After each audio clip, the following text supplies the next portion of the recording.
إلى خطورة التجاوز على الدستور الذي صوت عليه أبناء الشعب العراقي.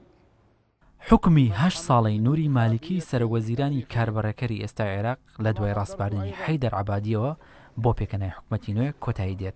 ماوەی حکمی مالکی دوای سەدام حوسێن و نوری سعید بە پلەی سێم دێ لە مێژووی دروستبوونی دەوڵەتی عێراقدا لە ساڵی 1920. مالکی کە بەپی ڕێکەوتنێک لەگەڵ کورد چووە سەر کورسی دەسەڵات کە بە ڕێکەوتنی هەولێر ناسراوە هەر لەسەر دەستی کوردیش کۆتایی بەدەسەڵاتەکەی هێنرا.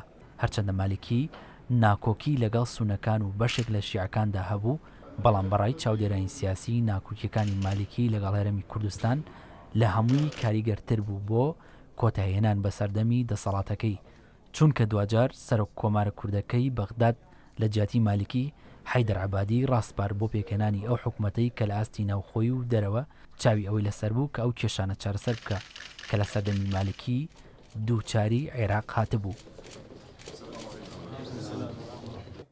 عێراق تا ئێستا 75 سەرۆک حکومەتی بەڕێ کردووە کە زۆربیان مامەڵیان لەگەڵ کووردا با ئاگر و ئاسن بووە. ڕەنگە هەر ئەم مێژوو عەقڵیەتەش لە چەند ساڵی ڕابردوو پاڵی بە مالیکیەوە نابێ کە هەمیشە لە هەوڵی دژایەتیکردنی هەرێمی کوردستاندا بوو بێت کە خۆی بە شەریکی عێراقی نوێ دەزانێت.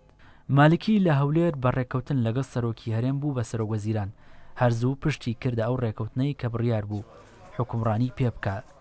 مالکی خواستەکانی کوردی لە جێبەجێکردنی مادەی 140 و شەراکەتی ڕاستەقینە نهێنایەدی بگرە لە کۆتایی تەمەنی حکومڕانیەکەیدا بەهۆی ناکۆکیەکانی لەگەڵ هەولێر لەبارەی نەوت و بودجە و موچەی خەڵکی کوردستانی بڕی و قەیرانێکی دارایی لەم هەرێمە دروست کرد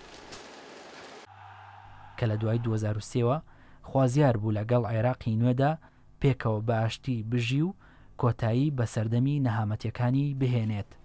کورد هەرزوو هەستی بەوە کرد کە مالکی دەوێت حکومەتێکی مەرکەزی بەهێز لە عێراقدا دروست بکە و دەسەڵاتی تاگڕەوی خۆی بەسەر خەڵک و پێکاتەی عێراقدا بسەپێنێ.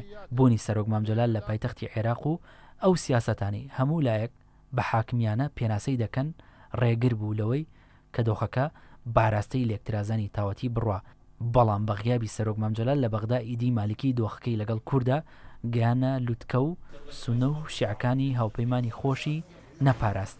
مالکی ئێستا نەک لەلایەن کورد و سونەکان و پەراوێزخراوە بەڵکو لە ناو هاوپەیمانی شیعەکان و تەنانەت لیستەکەی خۆشیدا بەتاکی ماوەتەوە. ئەوەی بەدەستی ماوە تەنها چەند هەفتەیەکە لە حکومەتێکی کاربڕێکەردا و دوێنێ شەو لە لێدوانێکیدا دوای ئەوەی حەیدەر عەبادی بۆ پێکێنانی حکومەت ڕاست پێدرا هێرشی کردە سەر هەموو لایەنەکان و ڕاستپاردنی عەبادی بە کودەتا وەسف کرد بە پێچەوانەی بانگەوازی مەرجەعی گەورەی شیعەکانی عێراقەوە کە داوای کردبوو لە پێناو بەرژەوەندی عێراق هێندا هەوڵی کورسی مەدەن.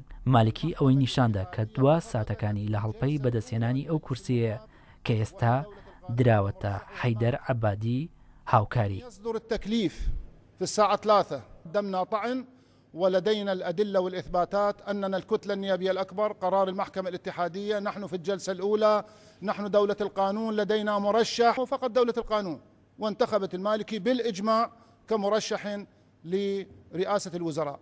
إذن كل المعطيات الموجودة هي لصالحنا: الدستور، السياقات الدستورية، الحق الانتخابي، عدد الأصوات، عدد المقاعد.